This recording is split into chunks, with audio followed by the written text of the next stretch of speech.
আমারই বাইরে ভাই কি অবস্থা। কিছুক্ষণ পর পর বিকট শব্দে বিস্ফোরণ আইরে কিটা এটা বলতে ফুটতেছে। ক্রমশই বাড়তে থাকে আগুনের তীব্রতা। মানুষ তো মরবো।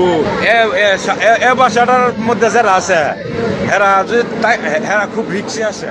তখন ভোর 4টা। গভীর ঘুমে আচ্ছন্ন মানুষ বিস্ফোরণের শব্দে জেগে ওঠে, হয়ে পড়ে আতঙ্কিত। ফায়ার সার্ভিস বন্ধ করবার হেমতে নাই। এরপর সেখানে জড়ো হয় আশপাশের মানুষ, কিন্তু আগুনের তীব্রতা ও বিস্ফোরণ এত বেশি ছিল যে তাদের কিছুই করার ছিল না। ঢাকা সিলেট মহাসড়কের ব্রাহ্মণবাড়িয়ার বিরাসার এলাকায় খানাখন্দে পড়ে গ্যাস সিলিন্ডারবাহী ট্রাক উল্টে যায়। এরপর বিস্ফোরণ ও আগুন ছড়িয়ে পড়ে গোটা ট্রাকে। ক্ষতিগ্রস্ত হয় আশপাশের অন্তত 4টি দোকান, একাধিক ভবনের জানালার গ্লাস ও বৈদ্যুতিক ট্রান্সফরমার। ভয়ঙ্কর বিস্ফোরিত, আর আগুন মোটামুটি 40 ফুট উপর পর্যন্ত উঠছে।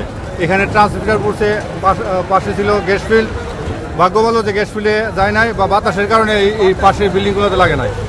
আগুনের যে ভয়াবহতা ছিল তা মোটামুটি অনুভব করার মতো না, এইরকম ভয়াবহতা ছিল। হঠাৎ করে দেখি আমার থাই গ্লাস পুরা একদম মনে ফাইটে গেছে। আমরা রুমের মধ্যে ঢুকি নাই, রুম থেকে একদম বেরিয়ে গেছি। পরে বের হয়ে দেখি একদম ধোঁয়া আর ধোঁয়া। ভয়াবহ এই আগুনের ঘটনার পেছনে সড়কের বেহাল দশাকে দায়ী করছেন স্থানীয়রা। আশপাশে আরও ছড়িয়ে পড়লে বড় বিপর্যয় ঘটতে পারত বলে জানাচ্ছেন তারা। ট্রাক উল্টে যাওয়ার পর এই দুর্ঘটনা ঘটে এবং ভয়াবহ আগুনের সৃষ্টি হয়।